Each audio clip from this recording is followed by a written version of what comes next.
Hello, this is Rudy Giuliani, and I'm back with another episode of Rudy's Common Sense. Today, we're going to take a look at something I know is disturbing many, many Americans because I get a lot of calls and I get a lot of emails about this and a lot of questions about it. And that is, it seems like there's been almost since the beginning of the pandemic and probably even before that, a concerted attack on our Bill of Rights. Our rights have been limited, changed, trashed in some cases, some of it coming from the pandemic, some of it from other reasons. Well, just last week in the Epoch Times, an author by the name of Marc Ruskin, here's the article, you can see I have it all marked up, wrote an excellent article in which he laid out, it's called "A Purge is Starting with the Bill of Rights." And he laid out in a way that I haven't seen as succinct and as powerfully yet this purge or attack on the Bill of Rights. Now, he certainly has the background. To do this. Marc is a 27-year veteran of the FBI. He's written a book called The Pretender, which is about his life undercover in the FBI, which is quite harrowing, as you know. He also was an assistant district attorney, a prosecutor in Brooklyn. He was a legislative assistant to a man I would very much like to have around now, who I had great affection for, Senator Daniel Patrick Moynihan. We could really use his voice now. And he's also an adjunct professor at the John Jay College of Criminal Justice. And the book, The Pretender, is published by St. Martin's Press, a very, very strong and important publishing house. So this is a man who's in a position, having been an agent with the FBI under the most difficult, stressful circumstances, a prosecutor, now a professor, and obviously an excellent writer and very thoughtful man. This is someone who really can bring some clarity to what I know is troubling a lot of us about what's going on with these rights that, for example, our right of free speech and our freedom of religion. So let's begin. Marc, it's a great pleasure to have you here. Thank you. Well, Mayor, first, let me thank you very much for inviting me to be here. It's an honor to be talking to you. Well, if you would, I laid out a little bit of your career, but if you just go through, what you've done, and then we'll get right to the article and your concern about what's happening to these rights that are. I mean, it's almost unthinkable that these rights would be put in any kind of jeopardy. Well, I'll start off by saying that, having worked in the criminal justice system for over 3 decades, and then having prior to that, seen how government operates close up. My work on the legislative staff of Senator Daniel Patrick Moynihan was my first serious job out of college and prior to law school. So I got a chance early on to see, what goes into making the sausage, which is government, and how you don't want to know what that is, generally speaking. But so I was somewhat disillusioned at an early age and not naive after that experience. And essentially being disillusioned with the political situation is kind of what pushed me into becoming an assistant district attorney. I wanted a job which was not politicized, as you understand as a prosecutor yourself, but that is strictly involved with enforcing the law objectively and independently. And then from that, moving into the FBI, and 3 decades later, moving over now and being more of an observer than a participant. I've been writing, a column for the Epoch Times now for several years, and my columns generally focus on the Bill of Rights, on the Constitution, and what I have observed over the years from my different positions as it has evolved, or maybe I should say devolved, in past years, and to the situation where it is today. And you refer to the First Amendment. The First Amendment is particularly striking in terms of of how the rights that we enjoy that preserve our freedom of expression, our freedom of religious association, have slowly been shifting almost unnoticeably. And in the past several months, this year I've written few columns because I've been a little actually overwhelmed by the movements that have been occurring within the government and in the private sector as well. And in the column that you referred to now, that I wrote last week, I tried to pull together the different strings as to the different rights under the Bill of Rights which have been adversely affected over the past couple of years.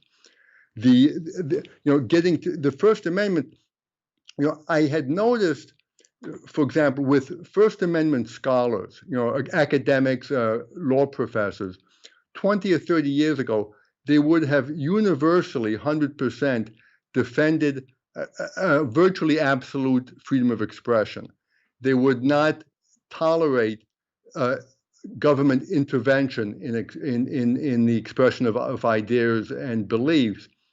And a couple of years ago, I attended another symposium at Fordham Law School and was kind of shocked to see that there's been a big shift in the academic world, that now fully, I would say, half of the professors were supporting what Herbert Marcuse called repressive tolerance. I don't know if Marcuse was a socialist, very left philosopher at the end of the 20th century who advocated free speech. And I studied him in law school. And when I read him, you read him initially, you think, well, these ideas are very good. He's saying that speech should be tolerated and it's very important to a free society to have the interchange of ideas. However, then he moves on and says, however, that ideas which are harmful to society, of course, must be regulated. And that's when you get to where we are getting to today. Who decides what ideas are harmful? So if we begin with free speech, which is probably where we should begin, free speech and freedom of religion are probably the two cores of our republic, our democracy. So when I grew up, to me, one of the things that I respected most about liberals, and I don't know, I'm probably talking the 60s and the 70s, was their fierce defense of free speech. For example, the classic ability to say that the Nazis, if they demonstrate, should have a right to express their view. I'm not even sure I agreed with that, but that they should have their right to express their viewpoint. And then I can remember they were guided almost by a very, very firm principle that your dedication to free speech was tested not by allowing people to say what you agree with, but to defend people fiercely who you disagree with. That was the best test of whether you had freedom and free speech. So from what you're talking about with Marcuse, and now, it's almost just the opposite. It's people can make their own judgments about what people are allowed to say and not say, and then either cut them off or censor them or cancel them. Or how did that change take place? I mean, that's a totally different view of speech. One is free, and the other is up to the subjective judgment of whoever has the power, whether it's private power or government power. This would be a good time to take a short break. I accomplished a lot in 2020 exposing the truth, establishing the relationship with you, working tirelessly for America. And I came to know the work and value of the people at American Hartford Gold.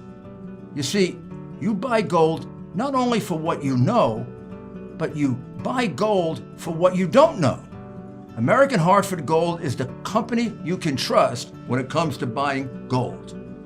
They sell physical gold and silver delivered right to your door or inside of your IRA. In the precious metals industry, they are the highest rated firm in our country with an A+ from the Better Business Bureau and thousands of satisfied clients. Give them a call and tell them Rudy sent you.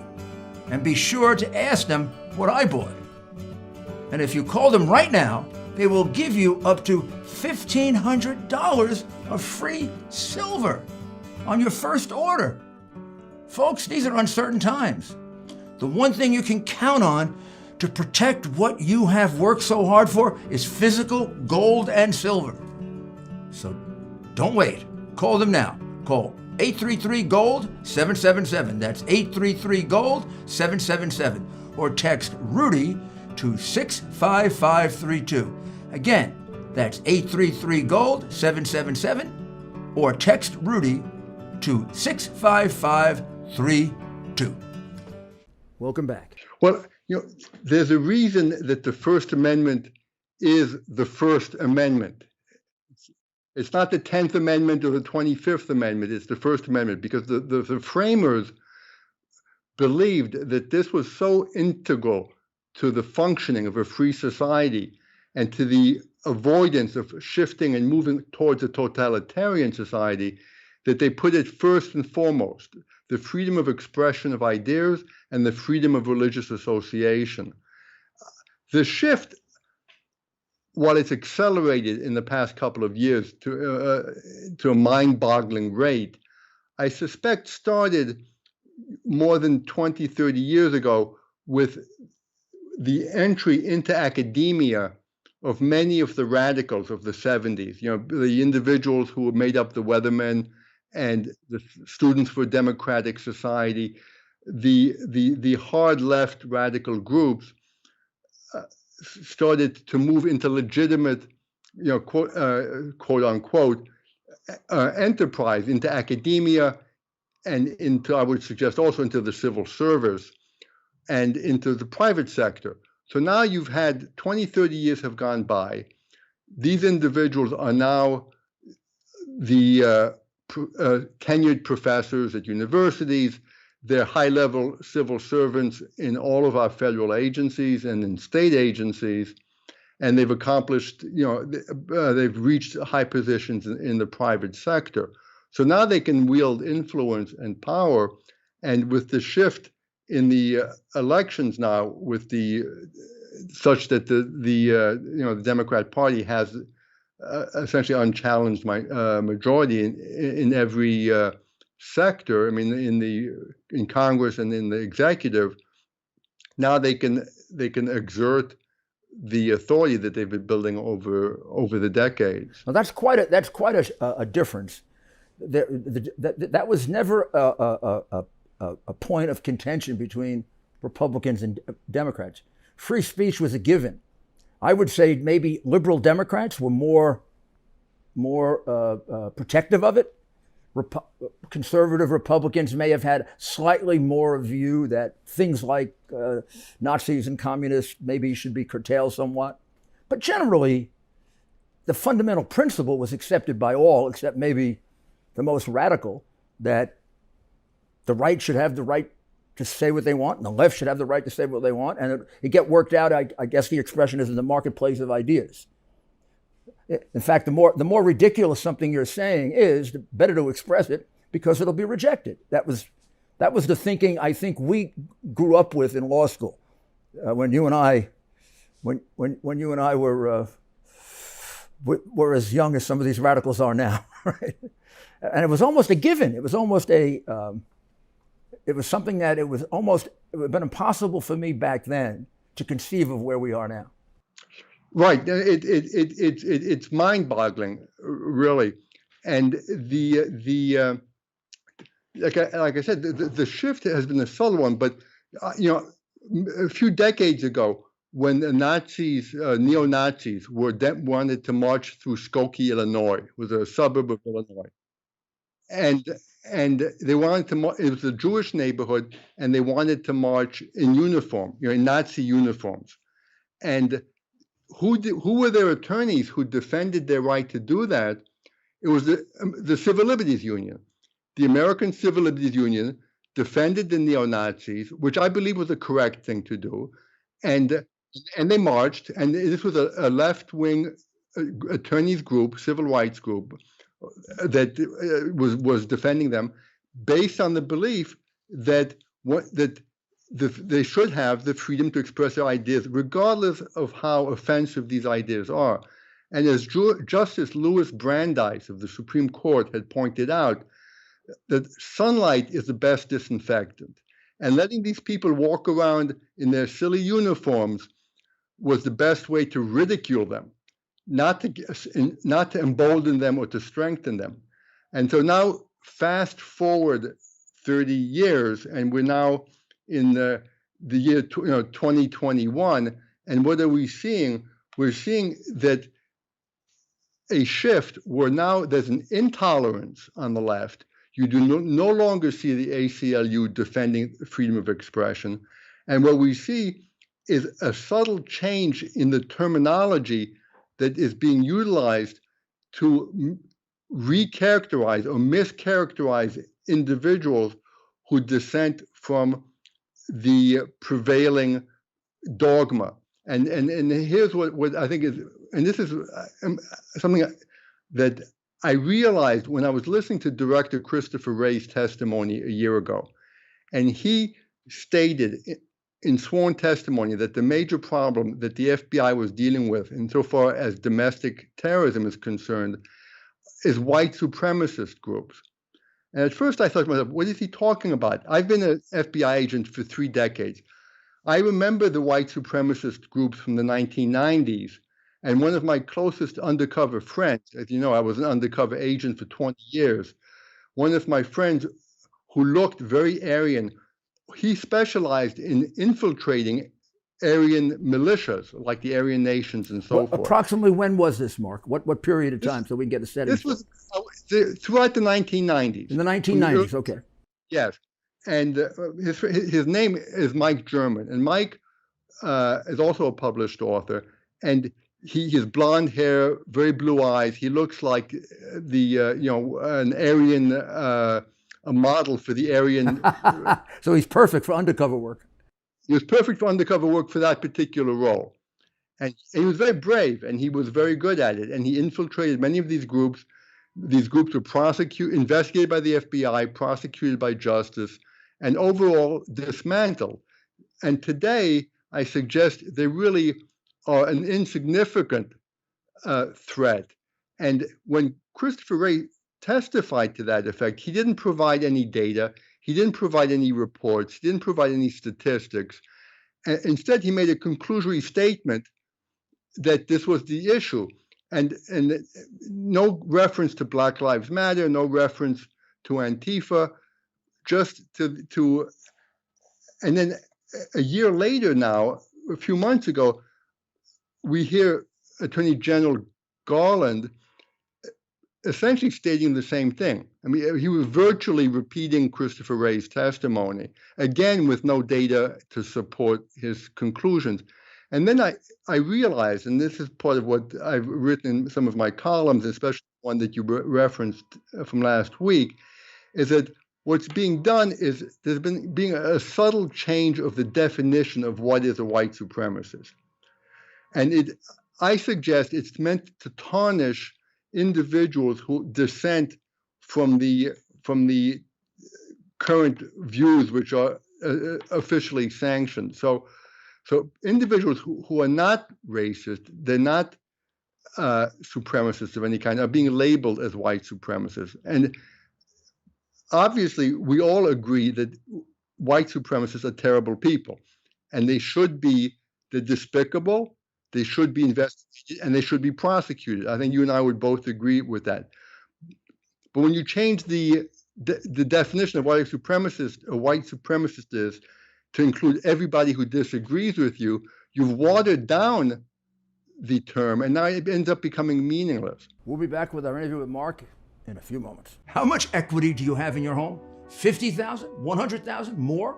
Cybercrime experts are alerting homeowners that the more equity you have, the greater the chance foreign and domestic criminals will come after you. Title theft is one of the fastest growing crimes. Home Title Lock, America's leader in home title protection, is alerting homeowners they could already be a victim and not know it. Here's how it goes down. First, cyber thieves search hundreds of public databases for high equity homes. Next, they pull your home's title that's online. They forge your signature stating you sold your home, and they take out loans using your equity. You're not covered by insurance. Your bank or common identity theft programs. Protect your most valuable asset. Register your address now to see if you're already a victim and receive a complete title history of your home, a $100 value free. Go to HomeTitleLock.com. That's HomeTitleLock.com. And now we'll continue with our very interesting interview with former FBI agent Marc Ruskin. Well, Marc, it's hard for me to understand, and both of those struck me in the same way. It's hard for me to understand how Christopher Wray or the Attorney General could possibly even say that. When you consider that last year we had one of the biggest outbreaks of riots and I think 25, 26 people murdered, dead, thousands of people injured, 400 police officers sent to the hospital, police officers assassinated, Black Lives Matter going into communities, and almost always violence would follow they never had a peaceful demonstration. It all turned into violence. And they consistently chant, pigs in a blanket, fry them like bacon. And then they wonder why people are incentivized to kill police. They're telling people to kill police. Now, you have all that. To me, at least, it's almost a no-brainer that both Black Lives Matter and some of these other organizations are domestic terrorist groups. They actually have blood on their hands. Then it's hard. And then I look at the people that they arrested on January 6th, and what they did was terribly wrong. But they're mostly a bunch of clowns.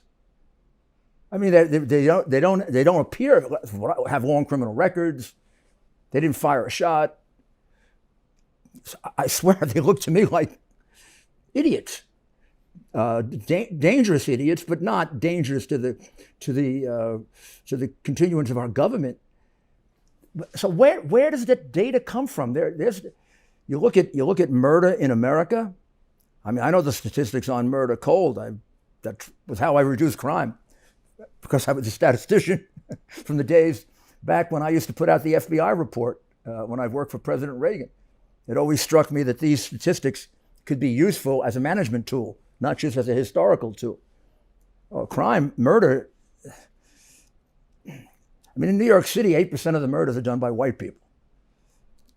So white supremacists are not committing the murders in New York and Chicago that are shocking the nation. So where? And then we have a record increase in overdoses in drugs, which would be a great concern.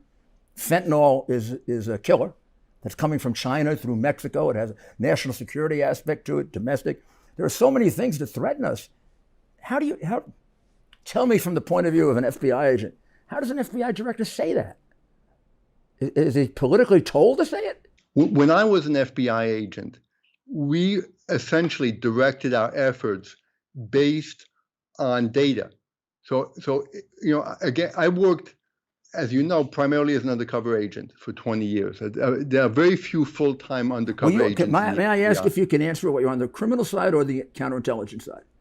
Or both? I worked both. I worked for 10 years full-time criminal. I got to read your book. I'm going to love it. I'll read it tonight. What I specialized in was an investigative technique, not in a substantive area. So most FBI agents work in a substantive area. They'll work drugs for their whole career, or they'll work white-collar crime. Sure, that's what I'm used to. Or organized crime. Those are the ones I probably had the most to do with, the guys who, I'm going to tell you a funny story later that you'll appreciate as a former agent. But yeah, they were the guys who made my career. Right. And I remember, and both the police and the FBI guy and the DEA guys. I mean, they really got in. Right. Into the mob. And your success was legendary at the time. And but it's based on their work. Right. No, well, and based on your leadership as well. But while most agents work in a substantive area, my specialty was the undercover technique. So I worked in every area. I worked organized crime cases. I worked drug cases. I worked white-collar cases. I worked a commodities fraud case on Wall Street in 1990. Then I was assigned to the U.S. Embassy in Buenos Aires, Argentina, and worked in Argentina, Uruguay, and Paraguay as a liaison officer for 4 years, and then I came back and started doing undercover work again in New York, and worked both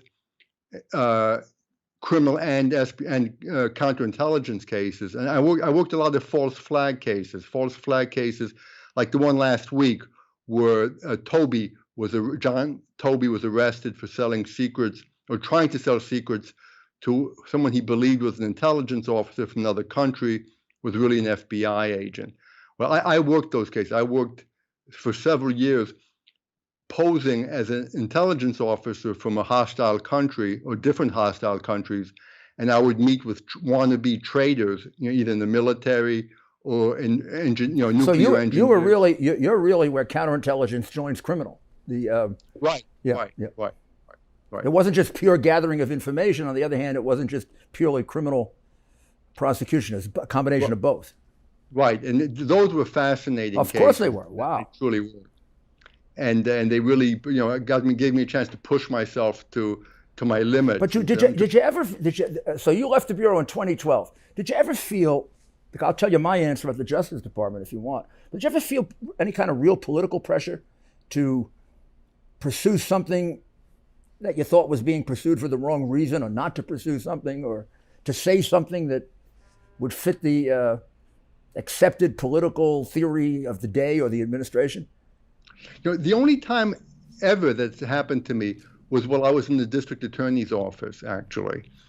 I was hired by Eugene Gold, but he was replaced by... I worked with Eugene Gold, and of course, Hines was a very, very close friend of mine for a long period of time. And they were great prosecutors. In the interim, Elizabeth Holtzman was a prosecutor. I did work with her for a short period of time. It was not as fulfilling. Although I did start a cross-designation program with the district attorney's office in Brooklyn. I got some of my best people from there. Really good people. Great prosecutors. Yeah, much. Sometimes, Morgenthau would never do cross-designation, meaning come over and be an assistant U.S. attorney, and we do the case together. We'd bring both officers in. But I did it very, very successfully with the Bronx, with Marola, and with Joe. And one of them went on to be the national security advisor to President Bush. Wow. Wow. I worked in the Economic Crimes Bureau as a prosecutor, and there was one case where I was told to back off for political reasons, I was just a line prosecutor. Sure. But not in the FBI. No, never in the FBI. No, I would have found that impossible in the FBI. I mean, I never felt it as an assistant U.S. attorney. I felt it a few times as U.S. attorney. I was once brought a case on not Elizabeth Holtzman. I was once brought a case on a person who was running for political office, and I felt that it was being done purely for political purposes, and I just put it off. I said, I'm not going to do it now. I'll look at it later, and it turned out to be a totally frivolous case. But here I was. I was appointed by Ronald Reagan as Associate Attorney General. I became U.S. Attorney in the Southern District of New York. So by that point, I was sort of an identified Republican and close to Ronald Reagan. And I never felt any political pressure. I even recommended a special prosecutor for my boss, Attorney General Meese, when I didn't want to. I didn't think he was guilty. That's why I hated that law. But the law required that you had 90 days to disprove the crime. I was able to do that for Director Allen. I was able to do that for a couple of people, disprove the crime so we didn't have, but I couldn't do it in Meese's case. I couldn't disprove it. I could have made believe I did, but I didn't. So we had to have a special prosecutor appointed. Of course, he was found to be innocent, although some people in that scheme were prosecuted. It was the WedTech situation. There were, like Congressman Biaggi got convicted. We convicted him in that situation. But Meese was not involved in it. A friend of his was doing the common thing of selling his name without telling him. And Meese was about as straight a guy as you're going to meet. And I knew that, and I had to do it. And I never felt any pressure. Even, I mean, he's a good friend of mine now. He understands. But and then a few years ago, I was G-Man of the Year. The FBI Association of Retired Agents made me G-Man of the Year. So to see the Bureau at the top, I know it's not the agents, see the Bureau at the top taking these positions, it's like, it almost breaks my heart. So I'll give you some background on that, Mayor. I was entered on duty in the FBI in 1985, and I retired in 2012. And so I served under several different presidents, and I worked a lot of public corruption cases. I mean, that happened to be an area that I was interested in. And one of the things that impressed me about the Bureau was that we investigated both sides equally. So I worked on a number of cases where the subjects of the investigations were prominent Republican elected officials, and several cases where the subjects were prominent elected Democrat officials. And it made no difference. I had a supervisor, he's passed away now, Craig Dotlow, who was very involved in selecting the cases, and together we would plan the scenarios for the undercover operations. And I don't recall once ever working with him where the subject of what party the individual belonged to ever came up. It was strictly what crimes are being committed and how do we best put together a case that will be successful in terms of a prosecution. So I now when the Bureau started to shift from being an objective and independent federal police agency to becoming politicized, initially I refused to believe it. I was in denial. Yeah, I was too. Yep. And because to me, I couldn't imagine the Bureau being politicized. It's just unimaginable. However, now I've come to accept that under the direction of Director Comey, the agency had started to shift and being influenced by political considerations. And as you've pointed out, the important distinction to make is that this only involved upper management, the C-suite, the J. Edgar Hoover building, which is FBI headquarters. Right. It's with the seventh floor. The seventh floor is where all the director, the assistant directors, that's where they all have their big palatial offices. And that's where the cancer exists.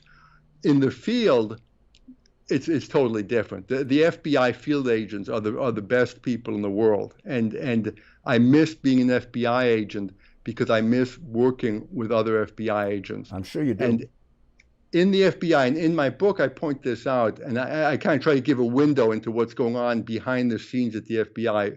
But the FBI has two cultures. There's the management culture and there's the field agent culture. And they're very different, and they kind of have a quasi-adversarial relationship almost, where you have FBI field agents want management just to keep their noses out of their cases, and management sometimes doesn't fully trust the field agents. That manifested itself in 2016 when Comey finished his investigation of Hillary Clinton. Very, very unusual and strange investigation where he wrote the report 3 months before he interviewed her. It was clear that Obama had made statements that she wasn't going to be prosecuted right from the top. And then you had that strange meeting between Clinton and the Attorney General. And then he gives that statement, which I don't ever remember. Maybe you can remember a situation like this. I never remember an FBI director giving a press conference in which they described in great detail the evidence against someone they weren't going to prosecute. I mean, it was almost like a summation. He gave a summation in a criminal trial. And he gave such a good one, I thought he was going to indict her. When he finished, I know Jim really well. And at that point, I was beginning to start to realize he was a very different kind of guy than I remembered. But when he went through that recitation and I was sitting there listening to it, I said, Jim, that sounds like a summation of all the crimes that she committed, destroying emails, smashing up hard drives with hammers. I mean, these are the things that we use traditionally in a criminal trial to show consciousness of guilt. That's how we prove intent.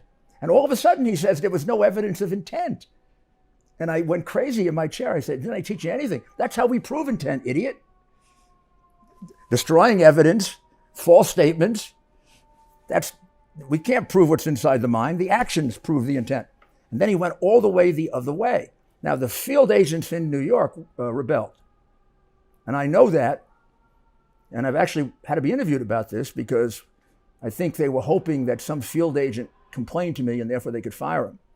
But I got all the complaints from the former agents who I was very close to. They would, all during that campaign, they would tell me that people in New York are going crazy. That was a fix. And that's what caused that mix-up at the end when they found Weiner's laptop that had all the classified material on it.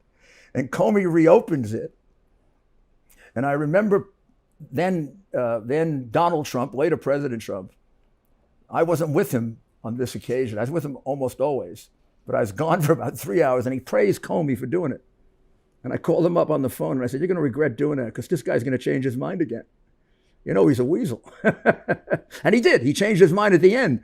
But I mean, by that time, he had done tremendous damage, not just to the election, but to the whole image of the FBI. What's he doing?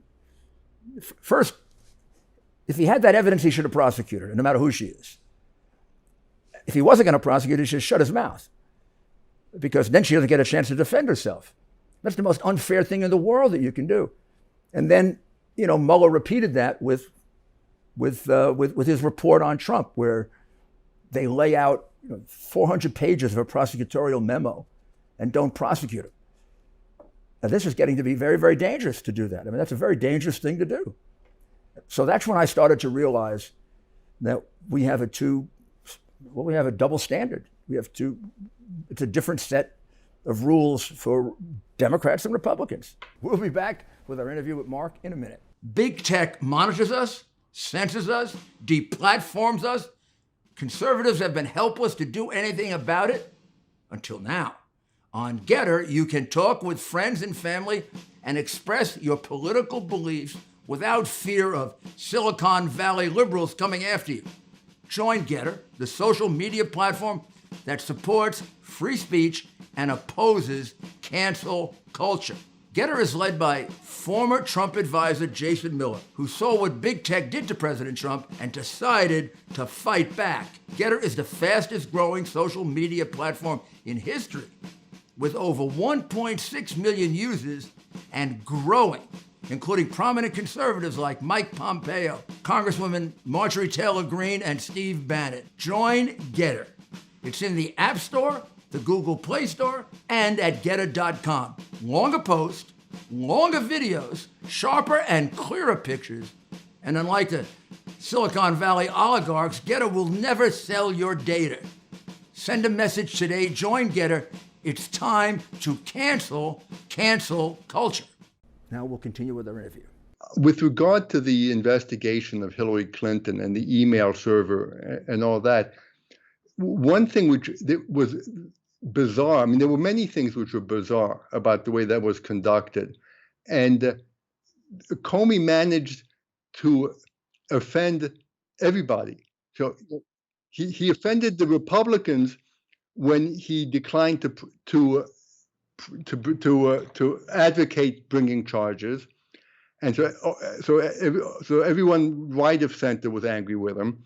And then just before the election, he released the laptop that you're referring to, that was her assistant's husband, Weiner, and offended all the Democrats. Got upset because it was a week before the election and she didn't have arguably time to respond. So he managed to alienate both sides completely. But there were a lot of things which occurred which arguably were somewhat politically motivated. One of them, which you'll appreciate, is normally at the end of an important investigation, it's not the FBI's job, as you very well know, to decide who to prosecute and who not to prosecute. The FBI is an investigative agency. We gather the facts, we gather all the evidence, and then we tie it with a nice ribbon and hand it over to the Justice Department, and the Justice Department decides whether or not to prosecute. So why was it in this case, of all cases, that the director of the FBI is deciding whether or not the presidential candidate is going to be prosecuted? It was, who decided that that was the way it was going to be handled? That would be an interesting question for an investigative journalist to explore, because that's not the way it's done normally. The Attorney General should have made that decision. Or appointed someone, if she had to recuse herself, appointed a prosecutor to make the decision, not the director of the FBI. Now, would you say that that was the, at least from the public's point of view, the turning point? Because since then, it seems to me we're much more aware of the political decisions like being made by the director of the FBI. Even I never understood why the new director was so defensive and didn't just clean it.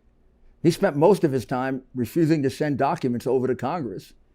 And the thing that I think I am most upset about is he withheld the hard drive, when the hard drive, if we had it at the time, would have exculpated the president and offered a complete explanation for why he had that conversation with the Ukrainian president.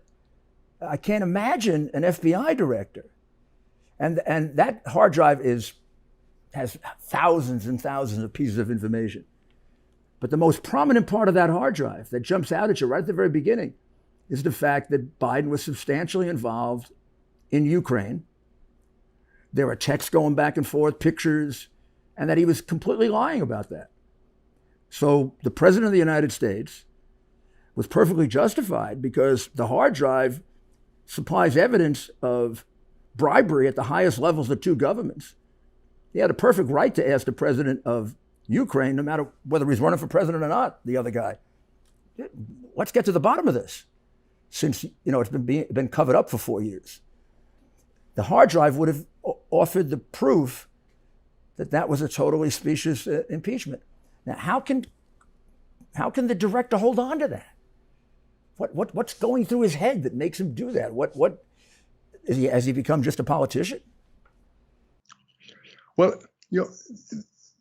Director Wray, I mean, I never worked with him, but it's my understanding that he was a friend of Comey. He was. He worked for Comey, I believe, in the Justice Department. And he was part of that group. He was part of that group that made that big thing about Ashcroft and the signing of some warrant, and Ashcroft was in the hospital, and Comey was going to quit like a martyr if... That's the first time I started to think, maybe there's something wrong with this guy. He seems like a showboat. Right, and I think the events have proven you to be correct. Perhaps the president was ill-advised on some of the recommendations he received regarding certain appointments. He may have confided or trusted too much in certain insiders who provided recommendations.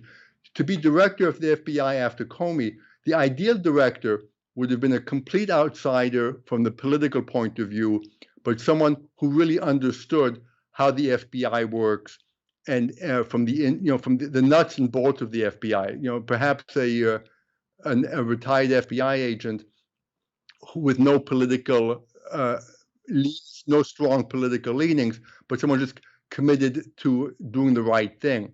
And that could have helped resuscitate the FBI's reputation.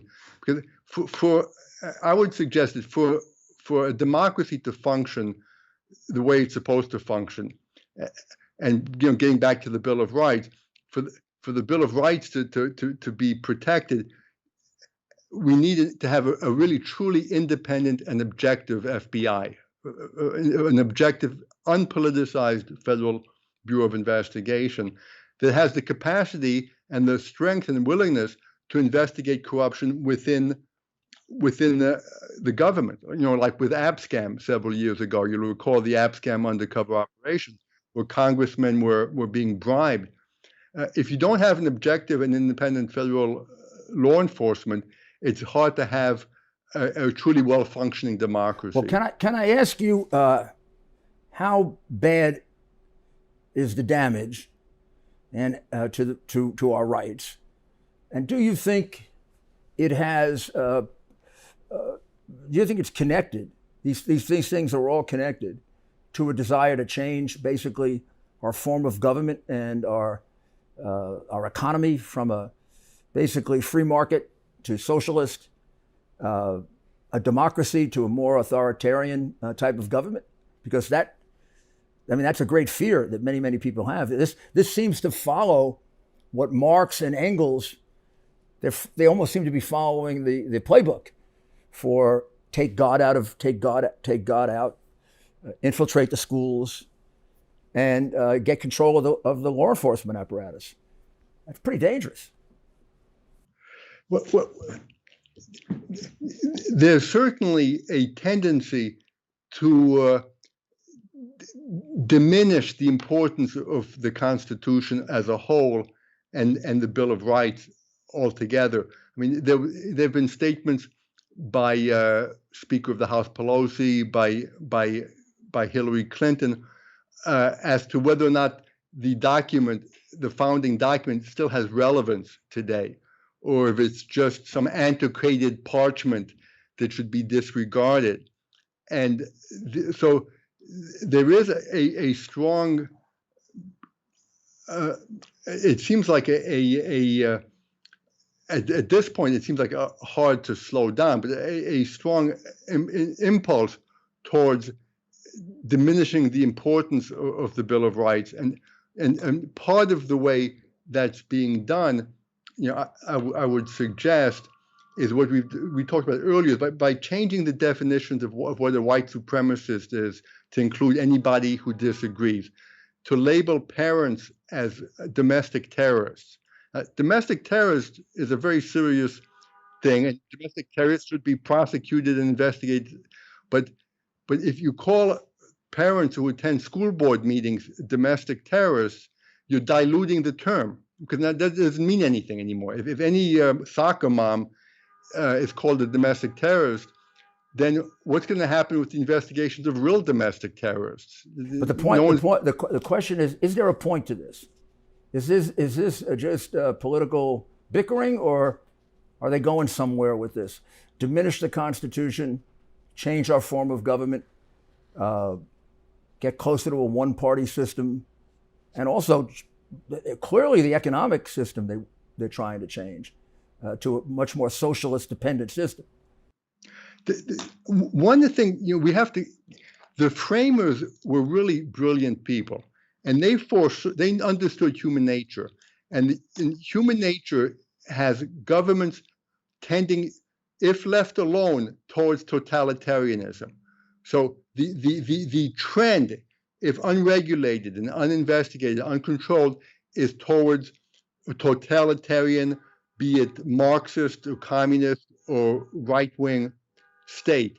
And that's what we're seeing happening today. And by having the system of government with the balance of powers with the judiciary, the executive, and legislative branch, the plan was to design a system where democracy would be preserved and individual rights would be preserved. And yes, there is a tendency away from that now, because I guess things are occurring. You have powers and power centers which they could not have predicted, 200 years ago. How could they predict that there would be private sector companies, like Twitter and Facebook and so forth, that basically work hand in glove with government agencies, doing what's essentially controlling freedom of expression. If Twitter can cancel the account of the President of the United States, and if anyone whose speech they disagree with, whether it's a medical doctor whose findings they don't like, or a political figure, they can, Facebook, Twitter, YouTube, they can all cancel that individual or that group. Then you have private sector entities doing what the government is forbidden to do. The Bill of Rights forbids the government, but you have proxies now essentially accomplishing the same goal. So working hand in glove. So yes, there's a tendency now, a movement towards a totalitarian type of system.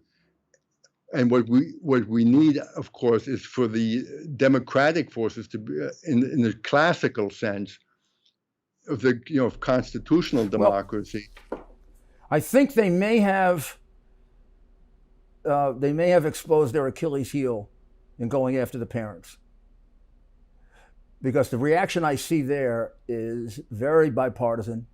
It's not just Republican parents or Democrat parents. Significant number of independent parents.